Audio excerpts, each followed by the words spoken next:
sun is racing.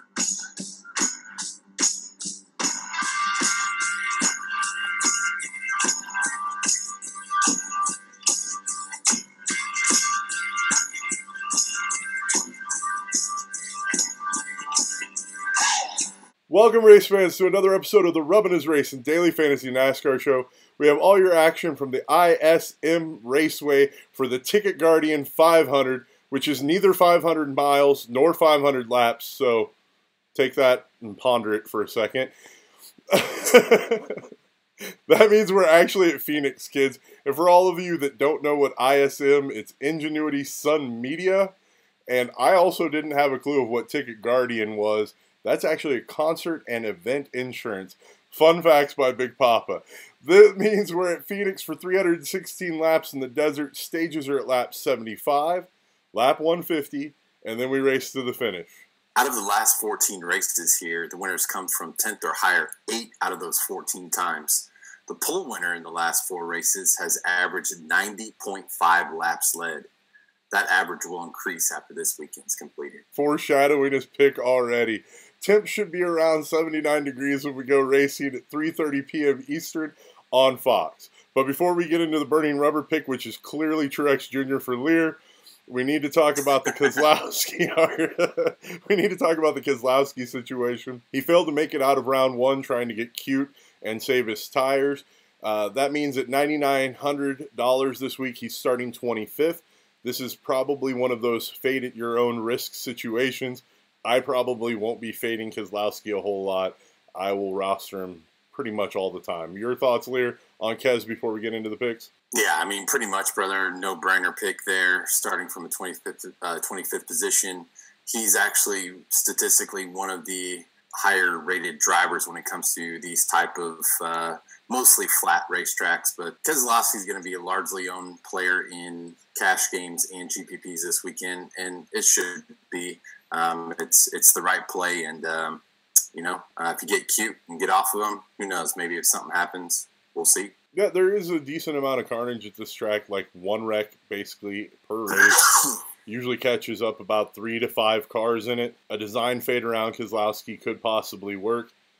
Liehr, all the dust from that library get into your sinuses, buddy? Ooh. Think you can get a burning rubber out for us? Well, this week, unfortunately, I had to make a trip home to the great state of Iowa because my mom was having surgery. So she lives in one of those older retirement communities. So I'm at the computer/library center this week for the picks. So just hoping that I don't wake anybody up. It's almost like being at home sometimes, you know? Do the honors, buddy. All right, brother. Burning rubber Phoenix style, baby! Well done for being at a retirement community. Hey, man, couldn't scream as loud as I really, really wanted to, but I'm excited about this weekend, brothers. Lots to talk about in this show, and we got a lot of plays all over the place, and man, it's going to be a good show to watch. All right, well, let's stop foreshadowing it and get to your pick, which is clearly Truex Jr. Do the duties, man. Homer out. Well, I mean, the 78 team has performed pretty good so far in this 2018 campaign. And this race, should be their jumping off point, in my opinion, to get back to where they were when they won the championship last year, to get their 2018 season off to a good start. But he'll be starting on the pole on Sunday, and this team should be really, really fast all day long. This track is a hard one, definitely to pass on.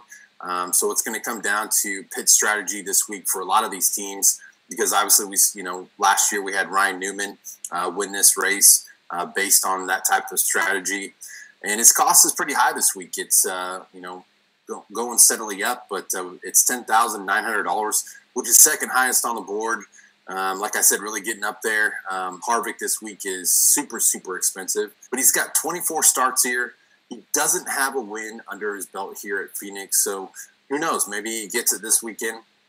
But he's got 2 top 5s and 8 top 10s. So out of 24 starts, he doesn't have the best statistics here at Phoenix, but he's, only been on the pole one other time, and that was back in 2009, and he started in the top 5 6 times in those 24 races. He's only led a total of 101 laps here in his career. So this statistic, and along with the other ones, might scare some people off with him being on the pole. But from my opinion, man, I feel like with him being out in the number one position, is going to get up there. Definitely going to lead some laps. I think he's probably going to double what his total amount is that he has for his career here. I think he's at least going to lead 100 laps when the checkered flag flies on Sunday. Now, I don't necessarily think he's going to win the race. I think actually somebody else will win the race, but I think he's going to be a dominator for your fantasy teams this weekend, especially in more of the GPPs. Cash games, people may lean on other picks that they think are going to come to fruition, but in my opinion, either cash or GPPs, I think that Martin Truex Jr. is definitely going to be a play this weekend, and I'm definitely going to have pretty good exposure on him. Wow, you're extremely bold to call the pole sitter as a possible dominator. No, I'm just giving you crap. I'm just saying, man, a lot of people are going to be looking at the statistics and going, maybe this guy might not be the right pick, but what's your opinion on it, brother? Well, the problem is true. I like Truex. You know, I have an affinity for him, and I really like that team and love what they've done. The problem is that Truex hasn't led a lap here since 2012. That's a lot of races. And as you said, his career, he's only led a total of 101 laps here. Plus, the winner statistically has only come from the pole 4 times. I don't like this situation that Truex Jr. is putting you in for what he's done at this racetrack. Now, if that was him starting second or third, I could see low ownership with it. But I think he's going to have high ownership with the possibility of a guy that doesn't lead laps here and isn't known for dominating this track. That's the problem I have. I would rather go with the last guy that started on the pole and finished the race, winning the race, and that's Harvick at 11,400. The guy has dominated 2 straight races, and yet apparently he cheated to win Vegas, but who cares? Harvick owns Phoenix. Plus, theoretically, if he cheats again, DraftKings pays out well before he gets caught for cheating. So you can win all the money as long as he's the guy that's required to win all the money. I didn't want to go back too far in the statistics to justify this play, but I'm going to go back all the way to 2012, and I think you're going to be able to clearly see why. At Phoenix, he has finishes since the spring of 2012 of 2nd, 1st, 13th, 1st, 1st, 1st, 1st, 2nd, 1st, 4th, 6th, 5th. That's all right, brother, take a breath. That's 11 of 12 positive place differential from where he's starting at now. That's 1,167 laps led here at Phoenix, 6 wins, 10 top 5s, all in the last 12 races here. That is statistically crazy. And the fact that most people might be ignoring this play this week because he cheated last week and won't have his car chief, I think that is absolutely laughable. I think his salary also may scare a few more people off. And the reason why I wanted to give him as my burning rubber pick is instinctually earlier in the week, I told Liehr that I probably wasn't going to be playing Harvick. And then doing the research and seeing how comfortable he looked in the car today, I'm comfortable rostering Harvick. Now, I want you to pay attention to practice 2 and 3 because I think that's where we're going to get a lot of data of who our dominators are going to be. But at this point, I have no reason not to believe that Harvick isn't going to just dominate this race. And keep in mind, guys, last week he was under-owned at Vegas. 48% ownership was crazy for how good that car was and how fast it was in practice. So even when things were right, this is an under-owned car. For some reason, I'm instinctually gravitating towards Harvick this week. What do you think the percentage is going to be this weekend? Well, like I said, it was 48 roughly last week in all the contests. And that was in a prime situation without him getting busted for cheating and with him starting second and dominating practices. Right. I think that maybe we're closer to sub 40 this week. I don't know. I'm usually wrong when I project ownership percentages, but I don't know why I think people are going to be underexposed on Harvick. No, I agree with you because based on everything that came down this week with the penalty, taking away the 7 championship points from him. I mean, this team's going to have the fire under them, and they're going to be freaky fast this weekend. And starting from that 10th position, he's going to give you that additional place differential, but also have the ability to obviously lead some laps and also be a dominator in this race. So I'm not arguing with you when it comes to him being, your burning rubber pick, because I'm going to have plenty of exposure on Kevin Harvick this weekend. And in my scenario, it kind of fits very, very well with my other burning rubber pick, because it gets a guy that's, I know it's going to lead some laps. That's one thing I didn't really get to talk about, but I mean, the last four guys that are on the pole, their average laps led are 90.5.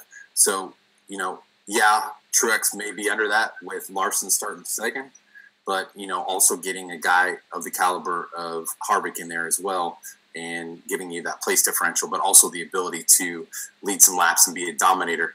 But at the same time, you're talking about the two highest costing drivers on the board too. So you're severely crippling your ability to do what the rest of it you can do with your lineup, when you're definitely going to go, Truex, Harvick, and then obviously throw Kez in there.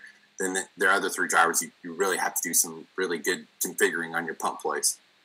Yeah, it gets a little tough.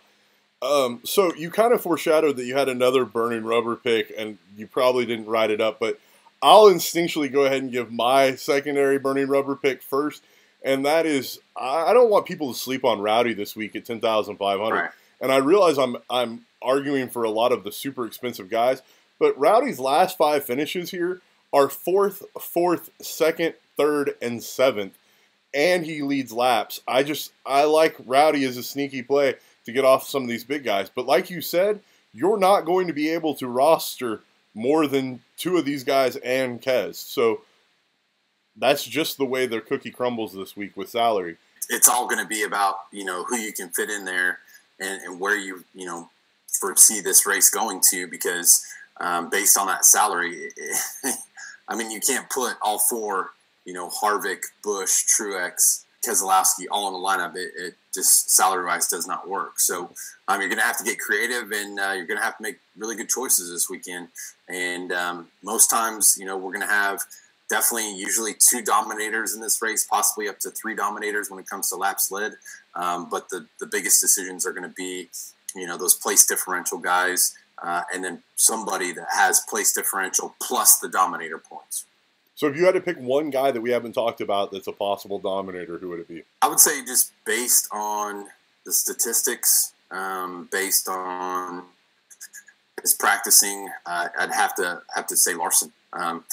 We have had in the past where you did have to roster the number 1 and the number 2 starting driver here because they both shared, a significant amount of laps. But the pole winner did have a lot more laps led. But the number 2 starting driver also finished second and had a handful of laps led as well. So this is definitely one of those types of tracks where as long as you can stay up front, you can lead the laps, but more than likely based on pitting strategies, and then also, how many caution flags that we get, and if, possibility any wrecks. Like you said earlier, there's statistically not a ton of wrecks here, but that stuff can happen. Look at the year, 2016, I believe, in the fall, when Alex Bowman led 190 some laps, but then, towards the end there, all 3 or 4 of him and Logano and I think it was Rowdy too, all got bunched up there in turn 1 and took some cars out. So, it's just one of those things to where I think it'll play out the whole race, but we may have some fireworks there at the end. Well, see, I figured you were going to go with Chase Elliott, not Larson. Could be Chase Elliott too, because is a guy we definitely have to talk about, because he has also led quite a few laps here recently at Phoenix. But a guy that's starting 3rd, and based on his salary, he could be an overlooked guy for sure, because he's $9,800, and you're not going to be able to, get these other top guys above him, plus, get Kez in there. So maybe GPP wise, you may need some exposure to Elliott as well. Yeah, it might be a really interesting swerve that a lot of people wouldn't be doing, but I personally think Chase usually carries with him too much of that fandom ownership percentage. Yeah. But, it might still be an interesting swerve. Liehr, we've clearly got a ton of guys that are expensive this week as we're trying to jam-pack the top of the salary charts. So who do you have for salary relief this week? Well, there's actually quite a few guys this week that fit with, making the right choice. But one guy that I kind of specifically honed on today after qualifying took place, but that's Sticky Ricky. We do have quite a few conversations about old Sticky Ricky on this show, but he's been a tough driver to roster in 2018 season so far. The number 17 is my value guy this week, just based on his starting position strictly. He's decided to go ahead and wreck his primary car earlier today at practice there at Phoenix. Basically stated that it was due to a brake issue, and that caused him to crash. But since that happened, he's going to be utilizing his backup car for Sunday's race. But he qualified pretty poorly and starting from the 29th position on Sunday. But his salary is very reasonable at $7,100. And before the 2017 season, Sticky Ricky did not perform very well at Phoenix. A lot of finishes within the high 20s, 30s. A lot of wrecking here. As we know, last year was his year for the restrictor plate tracks, but also he's had some good history at the smaller speedways too, the short tracks of Bristol. He's had some really good finishes there. So, but this track is not a thing as a Bristol Motor Speedway. It's a smaller track. It's a 1 mile track with that dog leg on the back stretch there. And they can get all the way down to the apron down there. So there's no lines or anything. So they have pretty much carte blanche to kind of go wherever they want to. Last season, he started from the 21st position and finished 4th, and started from the 27th position and finished 8th. In 10 career starts here, he's got 2 races where he started 27th or worse. And in those races, he's finished 12th and 8th. He will be a massive place differential driver on Sunday. He'll probably come with a pretty large ownership percentage. So he's definitely going to be a great cash play, but pretty high as well in the GPPs. But I think Sticky Ricky's got a great chance to at least get 10 plus place differential points. That is definitely a top 20 car. And more than likely, he's going to end up with, probably between, in my opinion, maybe a 13th to an 18th place finish. So, that's going to do wonders for your DraftKings plays this week, especially if he can finish and finish in that position. So it's just going to be the ownership percentage strategy is going to be the biggest thing there. Yeah, look, I was straight wrong about him in both races here last year. He was a must own, and I sent him to the garage in both races. In my defense, he wrecked out the year before and in both races, like Liehr said. And last season, he destroyed his car about 3 times on the way to those 2 amazing finishes. Both times he was in backup cars, and one time he's in a backup of a backup. Just a heads up, as Liehr said, he's already destroyed his car this weekend. Sticky Ricky is the guy that will either wreck out or have this amazing place differential. With the ownership percentage that's going to be on him, I'm not sure that it doesn't make more sense to try and fade him this week because of his history. The statistical likelihood of him wrecking out is probably greater than what the ownership percentage is going to be. I think that might be a little interesting way to leverage, but he's too cheap, and he just had those awesome races here last year. My real concern is Sticky Ricky of 2018 reverting back to Sticky Ricky of 2016, where he wrecked the car every weekend? I don't know, man. Is this an anomaly, or do we have a new Sticky Ricky that doesn't wreck cars? I mean, it's hard to deny the fact that the guy pushed the vehicle to its utmost limits, but it's hard to also deny the fact the guy's starting 29th, and he's right there with single car teams of McDowell and DiBenedetto and Gray Galding and LaJoy. I mean, he's right there with all these really low-tier teams. As long as he can keep all 4 of those wheels on the track, I think he's going to be a good place differential play. Hey, dude, my driver is not on a single car team. There are 2 of them, and that is Michael McDowell at 5,200, sir. He is starting 31st. He finally didn't overqualify Liehr. I love this play. I love that I finally get to advocate that people make him as their play. My only concern is ownership percentage, once again, as the 5,200 price tag is egregious for the type of driving, and even the quality of this car where it's starting 5,200 is absurd. He gets to rock it out as he's driving the wheels off of this Front Row Motorsports K-Love car, and he has the K-Love banner all over it this week. I love that we can finally roster him with it finally making sense, right? I don't have to try to get cute or try to leverage some ownership percentage to own him. It's just the right play at this point in time, and that's why I love McDowell's value. I also don't have a problem if you want to roll DiBurrito. And another sneaky value play is Bubba. He's a little bit more expensive, but I like him as well this week, just because I don't feel comfortable giving you guys one value play. Liehr, your thoughts on McDowell this week? Spreading the K-Love all the way around, huh? Right, you got to. No, I wouldn't expect anything less from you, brother. Michael McDowell, guy is just an unbelievable driver, and I'm still scratching my head and thinking to myself, you know, last week he qualified that car in the 17th, I think it was 17th or was it 15th position? Well, anyways, one of the two. Just think what this guy could do with top-end equipment. I know. You know? And I don't know, there's something out there that we obviously have no clue or no idea what's going on behind the scenes. If, you know, Michael McDowell's said something, or I don't think it's his racing that has made all these decisions. It's other factors. But, yeah, starting from the 31st position, Michael McDowell is definitely a play in my mind. And I was actually quasi-thinking about taking him, but I knew your affinity for the love of some Michael McDowell, so I'll let you have him, brother. But, yeah, I'm definitely going to have some exposure on Mr. McDowell this weekend. But not the best of stats here, but I will say his last two races here, he's finished 25th or better with a 24th and a 22nd finish. So, guy definitely, and he's got better equipment this time. So, right. And that's the weird part. See what he does. As subpar as the equipment is that he's in right now in Front Row Motorsports, it is by far the best equipment he has ever been in, and that is crazy to me.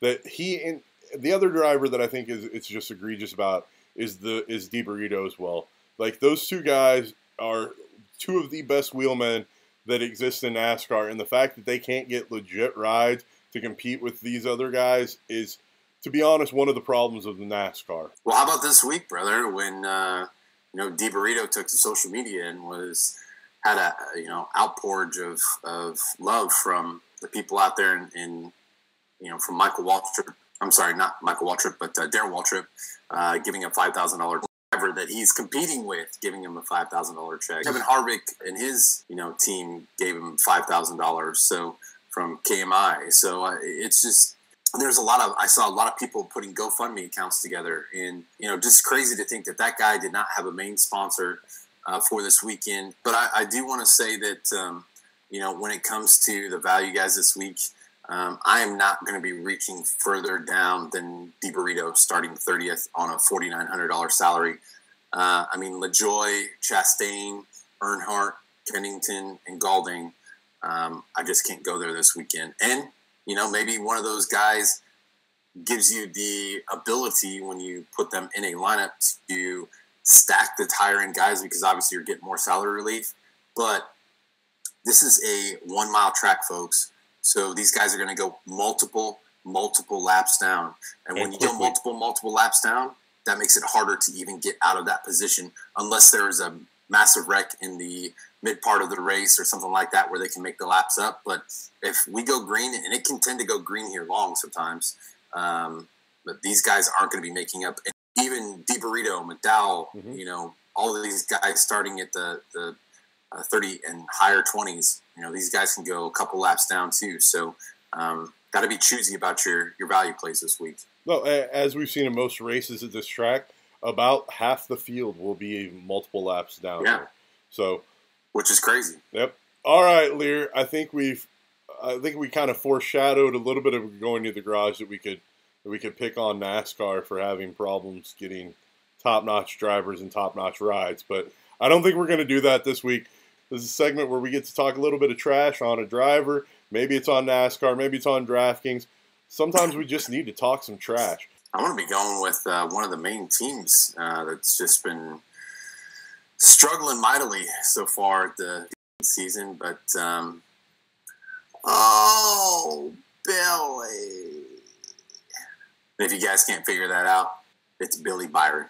Billy has had a rough 2018 season so far, but you can expect the rookie driver, it just happens. Unfortunately, this 2018 season, he's also been facing the issues of, the Chevy Camaro and the Z71 body, and Hendrick so far as a whole organization.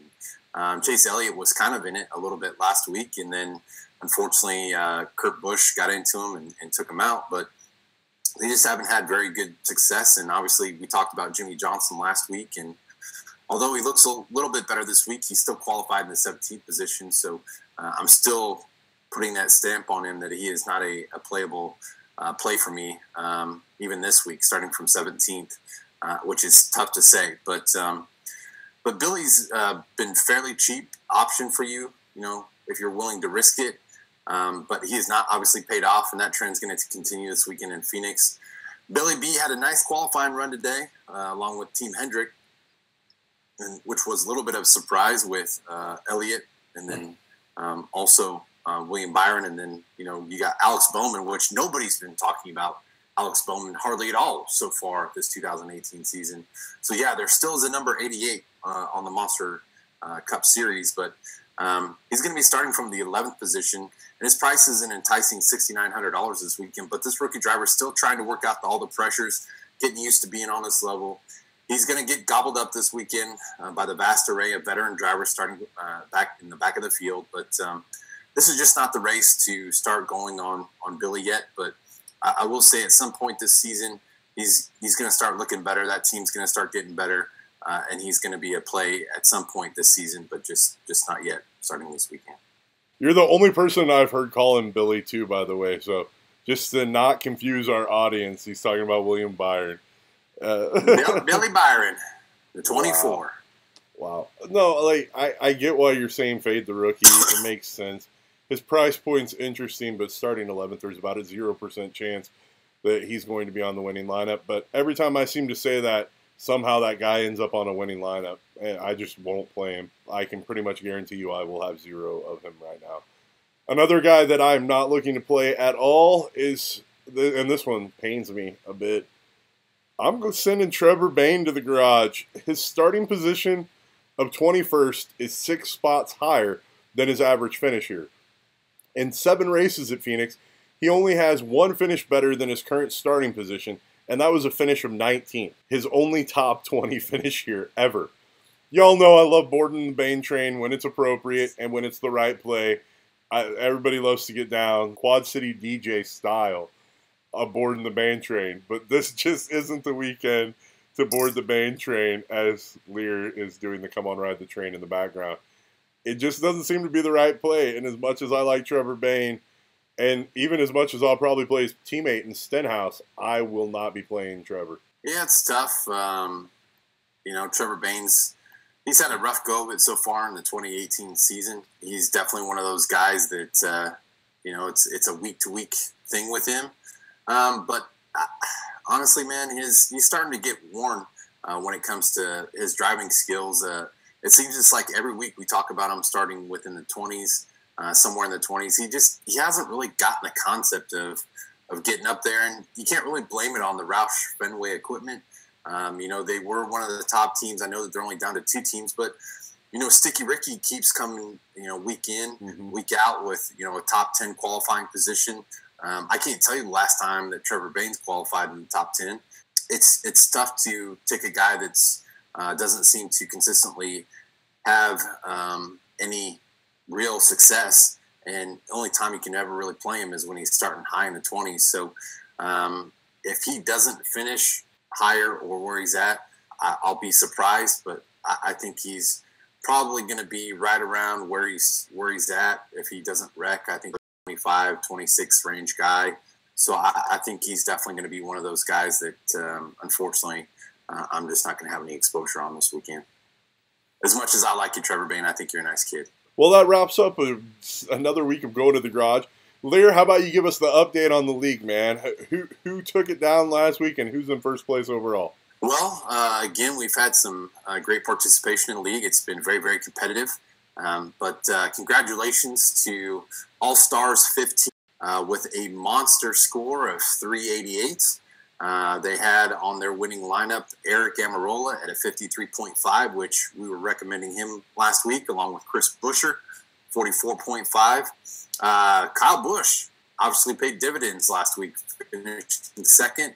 He scored 66.5 with the guy, the man, the number 4, Kevin Harvick, with a 132.5 with the window issue. Still paid off, though. And then Eric Jones at a 43.5. That was a little bit of a play we not really expecting, but good finish for Eric Jones. He basically finished where he started last week. And then Ryan Newman, which everybody else was on as well, at a 47.5 for a total of 388. And hold on. Like, dude, you went over like the most boring part, which was that guy's lineup.